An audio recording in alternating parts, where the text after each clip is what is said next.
experience over in Europe, competing, and specifically at the World University Orienteering Champs, or WUOC, it's called. So next slide. Yeah. So what is the World University Orienteering Champs? They're held every 2 years in a different country. I think usually in Europe. They've been in Europe for the last like however many years. I think in 2 years' time they'll be in Russia. So to be eligible to run, they've restricted the age range this year, so they had to be under 25 or born in 93 or later, I think, this year. And obviously you have to be at university, or if you were at university in the previous year, you're still allowed to go. So that's how I got in, because I'm not actually at uni this year, but I was last year, so I was still eligible. So national teams can have 6 men and 6 women in the team, but only 4 can run in each discipline. Yeah, so most countries, they consider world unis as like a stepping stone from JWOC to WOC. So a lot of countries, especially over in Europe, their runners, like they stay at uni for a long time because it's free, and they can. So like you have quite like older athletes who are still running and probably almost at WOC level. In fact, some of the European countries, runners ran both at World Unis and at WOC, and Tim did the same for us. Yeah, so my build-up for the competition, I headed over to Europe a couple of weeks early, went to Denmark, did the public races at the World Masters Champs. Yeah, so there were 2 sprints and 2 middles there on the same days that the World Masters were competing. Wasn't super relevant to terrain they'll be running in Finland. It was a lot faster and easier to run through, and vaguer, I guess. But it was good to get some like running to sort of racing to acclimatise. The heat was a big thing. It was quite warm in Denmark. It was even warmer in Finland. And yeah, just keep legs turning over before the event. Yeah, so after that, so that's the team minus Tim, who wasn't in Denmark. Yeah, so after we were in Denmark, we all went over for a day in Tampere in Finland, and we did a training there. And again, it's not super relevant, but it was good to have a training in the relevant-ish terrain. But I would have liked to do some more in relevant training for the competition. Did you have a question? Sorry? Who organised that training? We emailed one of the local clubs in Tampere and just asked for a map, and they got one to us pretty quickly. It was like really close to where we were staying, so yeah. We did have another training opportunity around Tampere, but it was a bit further out and we didn't have a car. So I think that was another kind of issue, is we couldn't really get out to trainings because we didn't have a car. We were limited to public transport. Well, we hired some bikes in Tampere, so that was good. But yeah, I didn't have much time in the terrain, so I didn't really get very used to it. Whereas at JWOC and WOC, they usually have like lots of organised training in the week before, or even a couple of weeks before the actual competition. I think that's quite useful.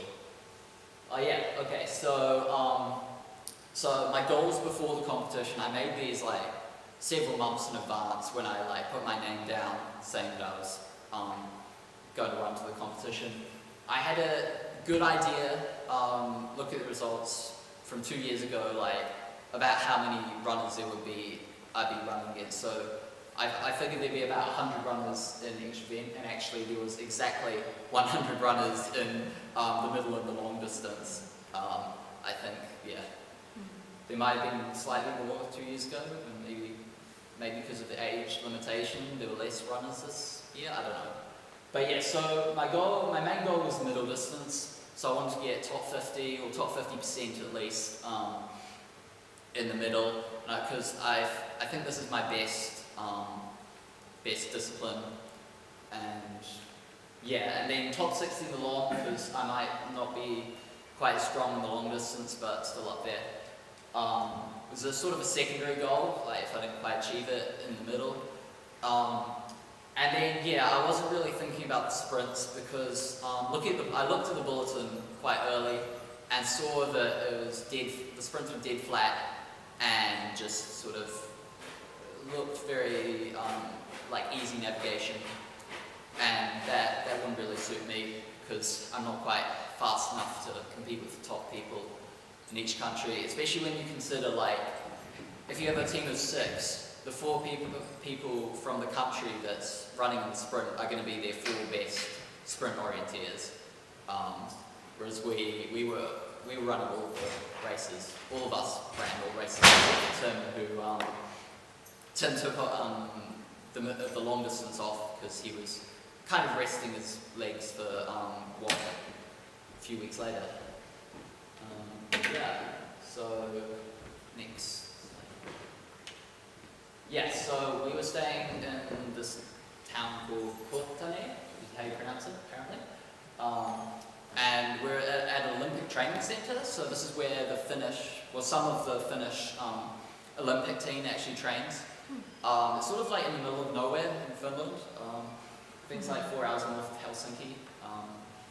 So yeah, that's where the place we were staying. So all the teams were staying together, which was really cool. So we'd all like eat together in this one big place where they serve food. Yeah, we're kind of like scattered across the place, but this place, the training centre, was really cool because they had all sorts of like facilities for like Olympic athletes. They had like a swimming pool, and a gym, and like 2 running tracks, and 1 indoor and outdoor, and all sorts of other random stuff. Yeah, it was right by a lake, which was really cool. So we would like go and swim in the lake, like after trainings, and yeah, just whenever basically, because it was so warm that you really wanted to go for a swim all the time. So yeah, so the first event was the sprint relay. So our team was Heidi, Kieran, me, then Marina, in that order. So the way sprint relay works in big competitions is it's always woman, man, man, woman. So the women are always in the mass start at the start, which you can see in that picture, and always on last leg. So each team could only put 1 country down. So the way we decided our team was Tim decided me and Kieran could go and run on the team because he's done plenty of sprint relays and he wasn't really taking it seriously. And like Tegan didn't want to run the sprint, so it was pretty easy to decide who would be in the team. And it was very hot. So in the bulletin, all the bulletins that they gave us before the event, they said this region of Finland has an average high of about 23 degrees in summer. So that's what I was expecting when I went over. It was not. I don't think any of the days it only got up to, we were there, it only got up to 23. This day, yeah, maybe. Yeah, so was not quite prepared for how hot it was going to be. And there was no breeze or anything, it was just like, yeah, straight heat. So it was 32 degrees on that day, and quite an average course. If Karen gets here with the maps, because I forgot to bring my maps, but Karen has the maps from the event, so you can have a look afterwards. Yeah, it was quite boring, just a lot of running, around a park. It was like a summer nav, basically. Few buildings, like big sort of apartment blocks, but no real route choice. A couple of little route choice legs at the end. There was a run through the arena, so everyone could see you running, quite a long one as well, for quite an extended period of time.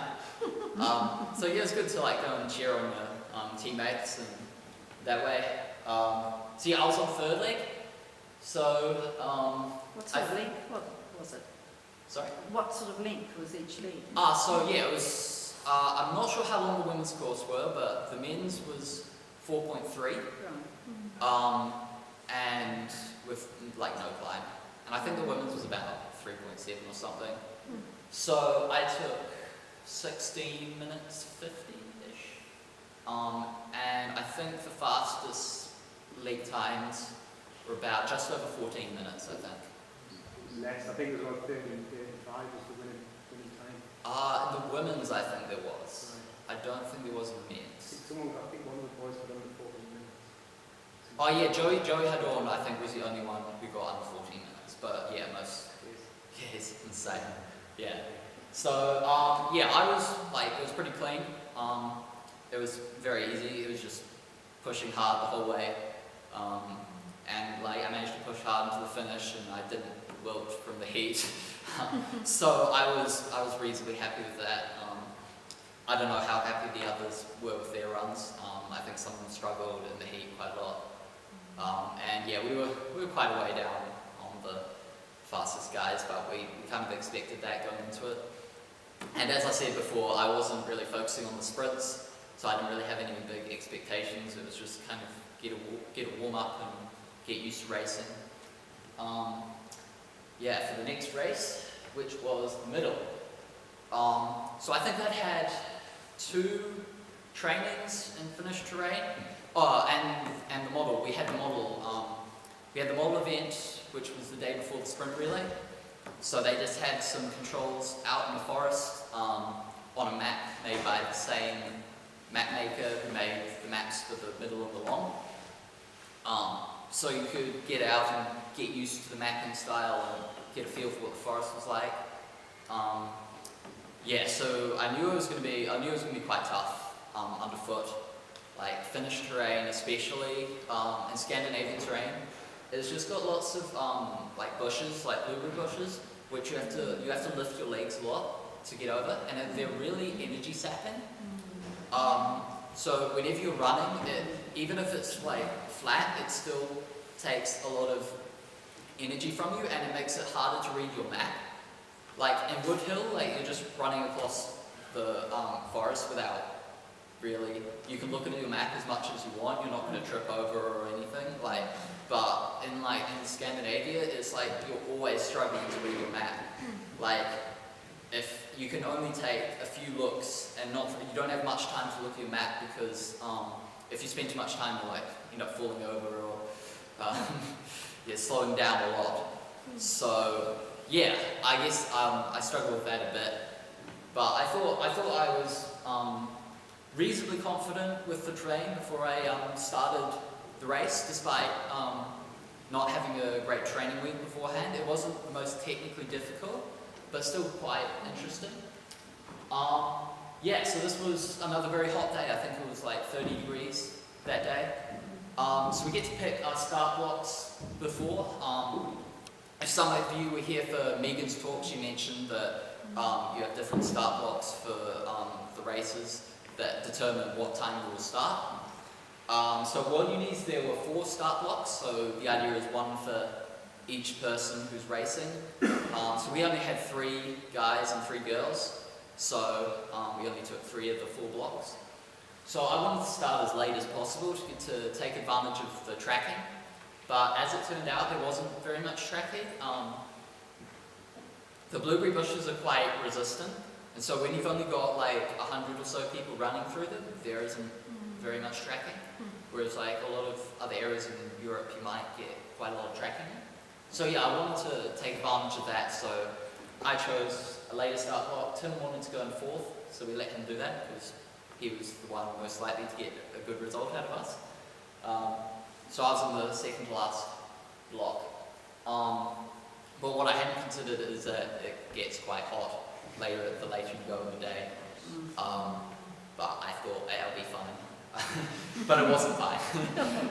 So yeah, so you can see the map snippet over there. That's the first half of the course. But the second half of the course, it got a bit rougher underfoot to run. It was still quite flat, but more like little trees and branches on the ground.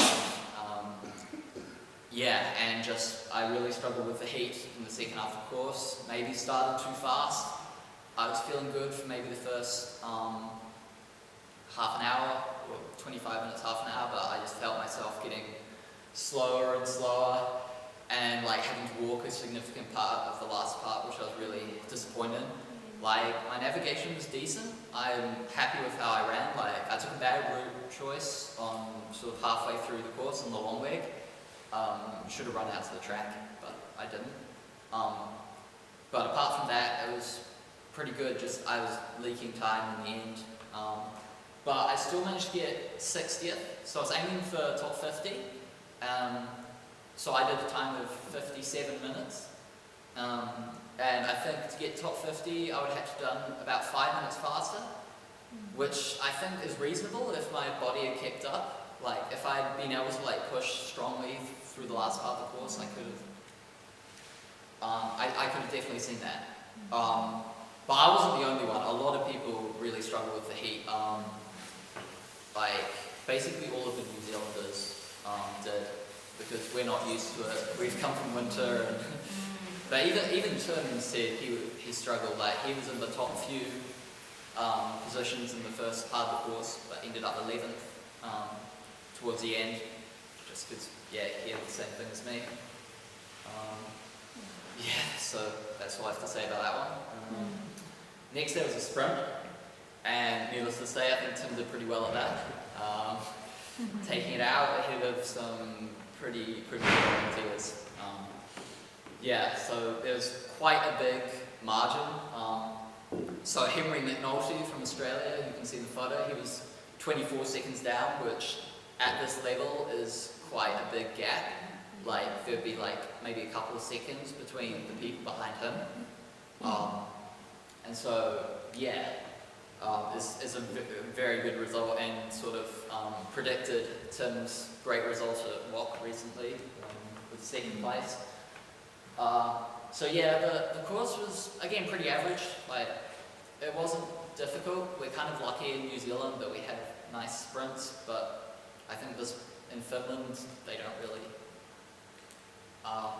It was just around, like, sort of town centre, some apartment buildings and stuff, but there weren't any real tricky route choices. And, like, most of them were kind of 50-50, and then just a lot of the course, there was no route choice, it was just running. So it didn't really suit me, and I kind of knew this coming in, so I wasn't too badly disappointed. I did about the same time as my sprint relay time, so it was a 4K course, and I took about 16:50 again. Tim did 13:44, which is insane. Like, if I was racing against like anyone in New Zealand, I would expect to come maybe like at most a minute and a half behind them, like the likes of Tommy or Matt in a sprint. But to be 3 minutes down on a field that's just on an easy running course that I had a pretty good run at, it's just unbelievable. So I think the other Kiwis also found it pretty tough, and quite a way down again. So I've had the opportunity to talk to Tim about some of his thoughts about training, both physical and technical. So he's had some pretty good insights, I think. So when he's building up for a race, like directly before World Unis and before WUOC, he trains twice a day, every day. So this usually looks like a jog in the morning, and then a run in the afternoon, or maybe some intervals, or some orienteering training of some sort. So he's been living in Vienna, in Austria, so he has the opportunity to get out into the forest quite a bit to do some forest orienteering training, and he might be doing like he does quite a bit of cycling as well on the side. So that's what his training looks like. I mean, obviously, you can't expect everyone to go out and straight away do 2 trainings a day, because it's just, you have to build up to it. It's not really feasible to do like not very much and then expect to like do that. I think he does, like on his big weeks, he does like up to 120, 130 Ks a week of running. That's just what it looks like to be. That's how you get a silver medal at the World Champs. Is you just. Racing as well with his running. He's racing as well with his running? Yeah, so he's not just training at the time, he's doing races as well. But I think mostly shorter, like sprint races, maybe a few running races as well. Yeah. So, but what he's said that anyone can take on is to do much technical training, orienteering with a map as you can. Like basically every week try and get out. If you can't get into the forest, just get out on the sprint map and do some sprint training. And yeah, just take every opportunity you can to do that because it's really important. Just getting that practice in. And yeah, just like do whatever physical activity that you enjoy doing. It doesn't have to be running. Like when he was younger, he just said like after school every day he'd like get out on a mountain bike and do some exploring around where he lived.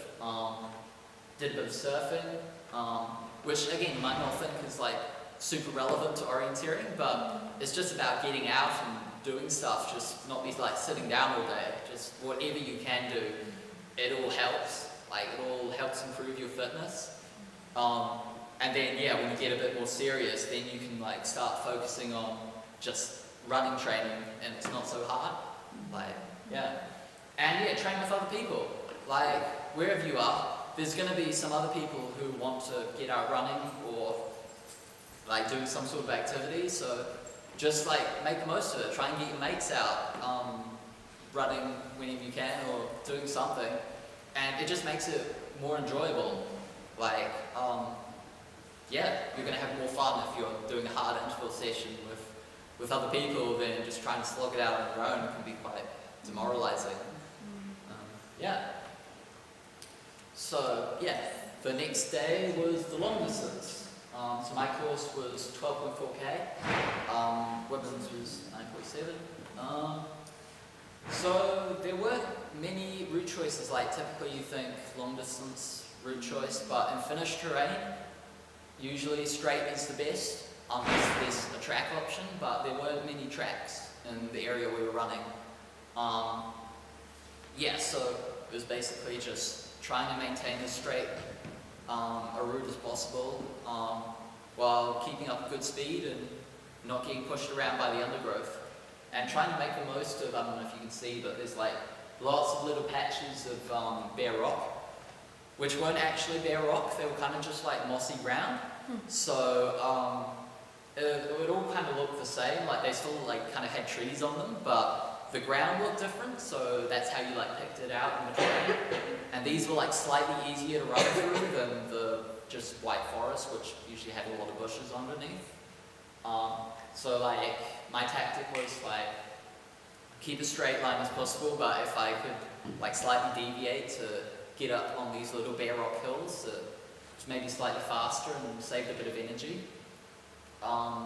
It's quite open terrain, like a lot of Scandinavian terrain can be quite dense and so quite hard to maintain a straight line, but this terrain was quite open and like let the sun in, so it basically feels as if like you're running on open land because yeah,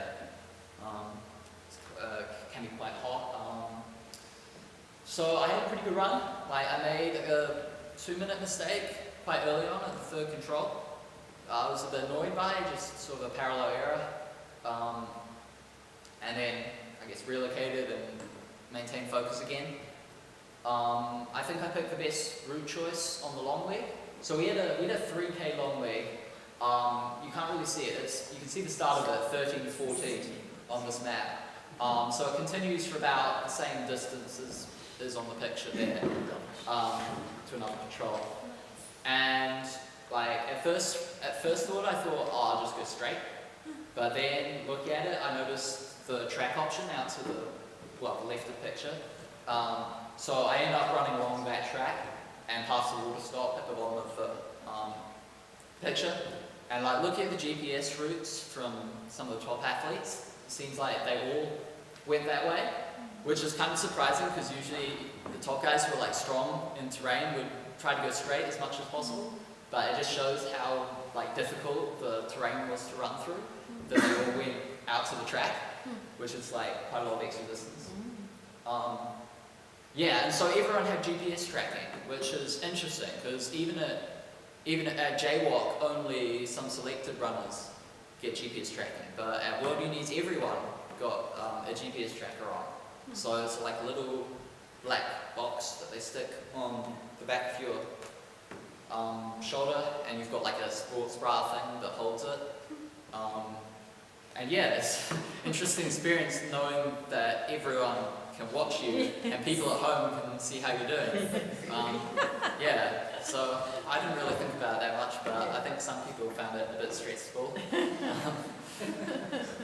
Yeah, so yeah, I had a reasonable run. I lost a bit of time here and there, but I'm pretty happy with how it went. So I ended up 67th in hour 44.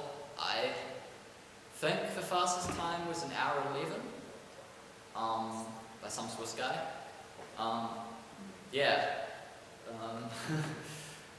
Yeah. Jonty, what were the swamps like? Swamps were pretty awful. They were dry because it was a drought, but they still had this like real high bushes in them, like even worse than the white forest. So it's more of a case of just like picking your legs up over these bushes. You didn't get your feet stuck because there was no marsh to speak of, but yeah, they're still not a great choice of running through. Yeah, but most of them were like really small, so you could just kind of avoid them, or not even see them. To be honest, like you wouldn't read the marshes most of the time because they're just so insignificant that they don't really look that different from the rest of the forest. Yeah. The relay. So because there were 6 of us, 3 guys and 3 girls, we could run all the races, so we did, apart from Tim. But that did mean that we did run 5 races in a row, and we didn't get a rest day. So after being out for like nearly 2 hours in the long distance and like all the races before that, I was pretty tired.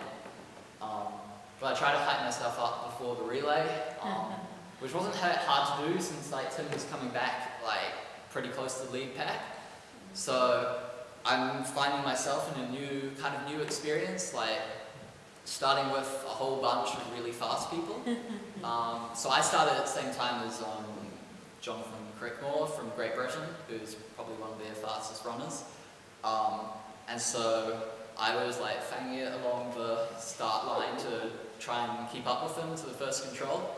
And I kept up with him most of the way to the first control, but yeah, I just started too fast, I think, trying to keep up with these fast guys, and then at the 4th control, I just completely lost it and just took a stupid bearing and ended up miles off, and lost a few minutes there, and my race did not get better from there on. I just made a mistake after mistake.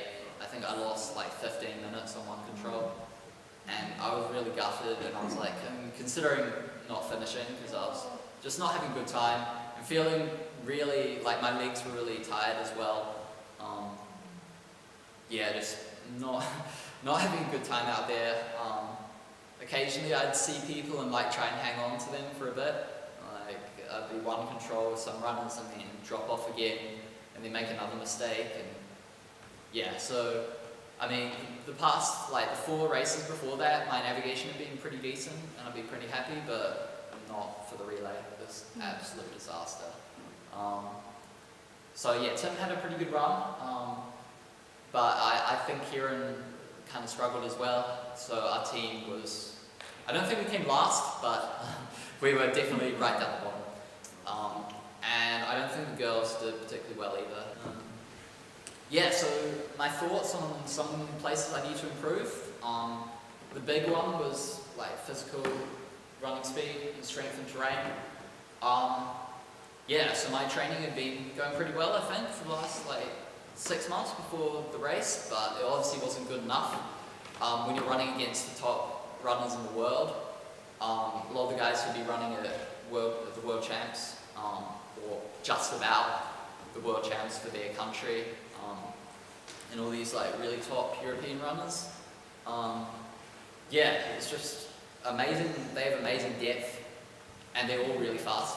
And so I didn't have the speed So that's something I really need to improve on. I still got a long way to go through my training. And that's, I guess, what you've got to think, like if you're going to over a competition in Europe, then if you're not the fastest person in your grade in New Zealand, then you're not going to be anywhere near the fastest person over in Europe. It's just a fact. And if you are the fastest person in your grade in New Zealand, well, that's great, but you probably need to work on your navigation then, because it's a whole different ballgame over there. So there's always something to work on.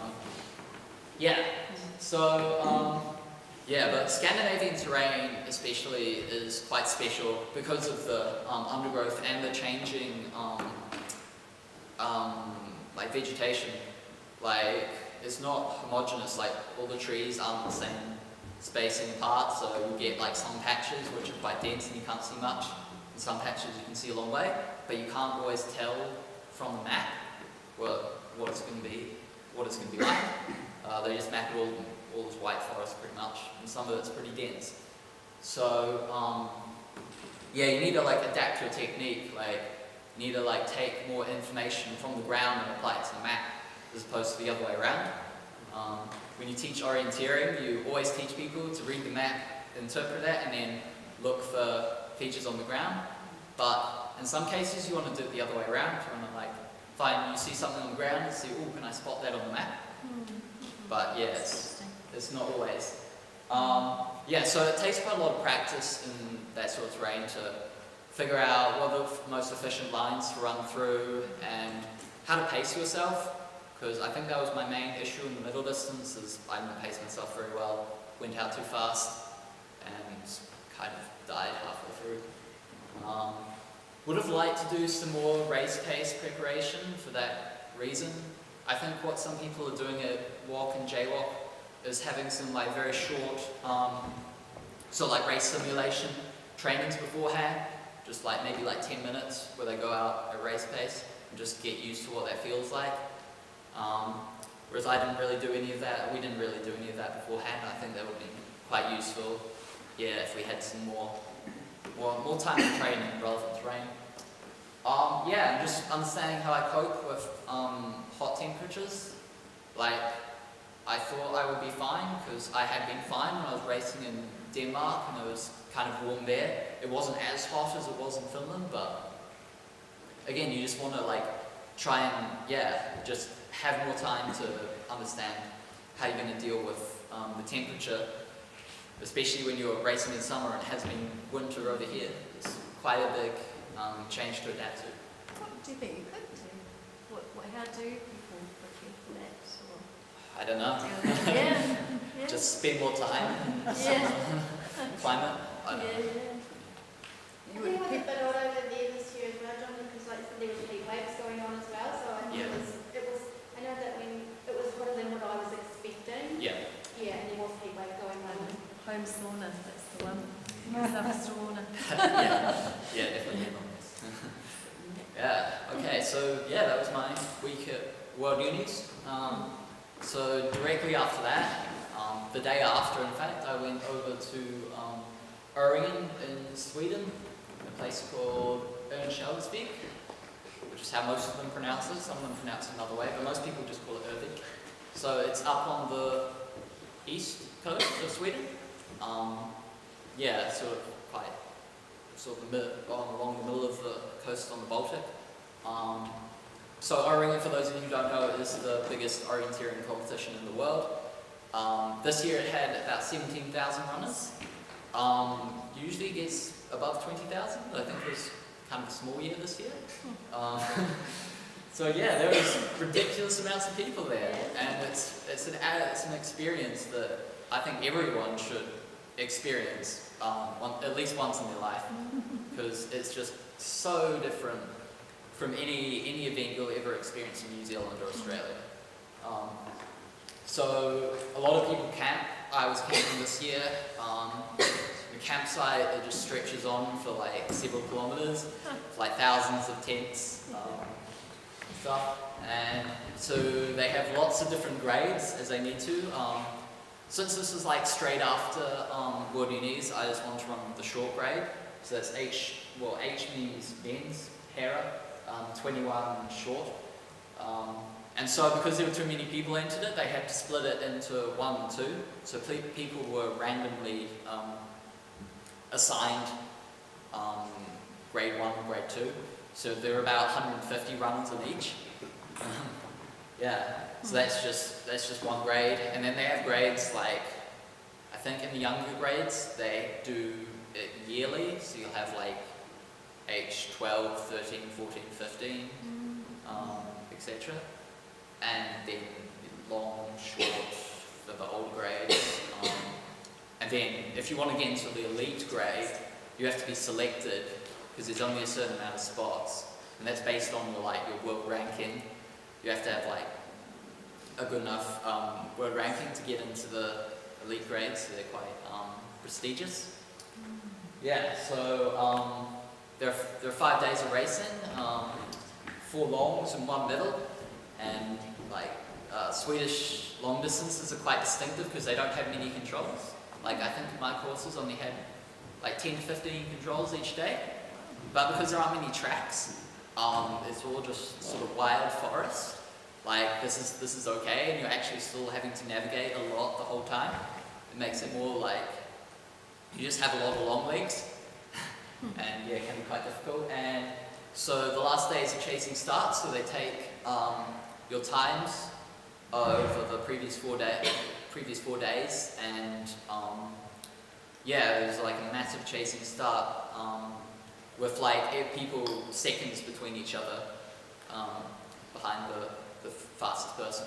And if you've mispunched or missed a day like I did, I missed the first day because I was still over in Finland, you get started in 15-second increments.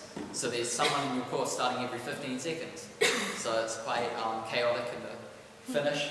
So you can see in the picture, that's what the finish chute looks like.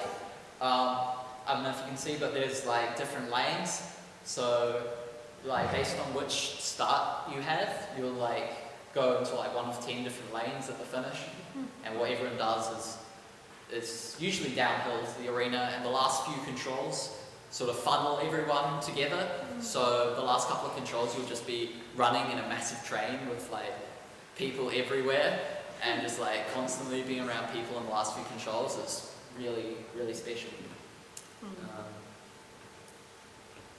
So the terrain this year was really cool. It's I think some of the best orienteering terrain I've ever run in. You can see an example on the map, and we've never looked at the maps afterwards. But it's really rocky, and there are just random rocks and cliffs everywhere, and not many tracks or anything, just just open sort of rocky area, and yeah, heaps of little features all over the place, and heaps of stuff that isn't mapped as well. Like that cliff that guy's next to probably wouldn't be mapped because it's not big enough, but it's still there, and you still gotta interpret it and try and figure out. So yeah, I wasn't really racing it. I was just out there to enjoy it, and yeah, I don't think I really mastered the terrain. Because it really demanded full focus, especially in the control circle, and I don't think I had the right technique. I think I should have paid more attention to the control circle a lot of the time. But yeah, it was really, really fun to run through. It's a bit faster than finished terrain, but still had some of those bushes on the ground. So yeah, unless you found a track to tracking where people had run to run along, it could be quite physical and quite hilly as well. All the days were quite hilly. Yeah, one of the days we had 100 meters of climb before we got to the first control. So yeah, it was quite physical, but really fun. And Orienteering is always a really high quality event. The courses are always really good and really technical. So yeah, definitely recommend. Yeah. And so that's all for my trip to Europe. I just thought I'd add in something based on my experience at the OI last week. So what should you do when you get to the side of the control and you're pretty sure you're in the right place, but the control isn't there? So sometimes in just casual events, and even in competitions, the controls aren't in the right place. And while there isn't really like much you can do about this in the long run, you can prevent it from ruining your whole race by not spending too much time on it. So I thought, because I noticed a lot of people spend a lot of time looking for a control that just wasn't in the right place. So there is like techniques you can use to deal with it. So what you can do is you get to the side of the control, you've looked around, you're pretty sure you're in the right place, but there's no control there. Well, first you go out and relocate. So you look for a big feature. Like if you look at my quick route, I went back to the north to that re-entrant, saw the re-entrant and the molly thing, and I was like, yep, I'm definitely in the right place. So came back down. So then I used the detail around the control, if there is any. There might not be, and that makes it a bit difficult, makes more of a grid search sort of approach is required. But if there are like details around the control, you like line up some obvious features and then just be really careful, go straight on a bearing, maybe walk your way in just to make sure you've got your bearing absolutely right. And like see if you can make sure you can pinpoint the location where the control should be. And if it's still not there, then there's not much you can do. You just say, okay, I'm pretty sure the control's still in the right place, I'm just going to continue on. So that's what I did at that point. I headed straight out from the control, and then I saw it off to my left. I did find it eventually, even though it was on the second knoll where the red circle is, down there, and not in the re-entrant as it should have been. So yeah, I just got lucky and came across it. But if it hadn't been there, if it had been like on another knoll or something, then I would have just kept running, and it would come down as a miss punch in the end. But it saves you from like spending ages on like looking for a control that's not in the right place, and you can't guess where the planner would have actually put it. It's usually pretty difficult.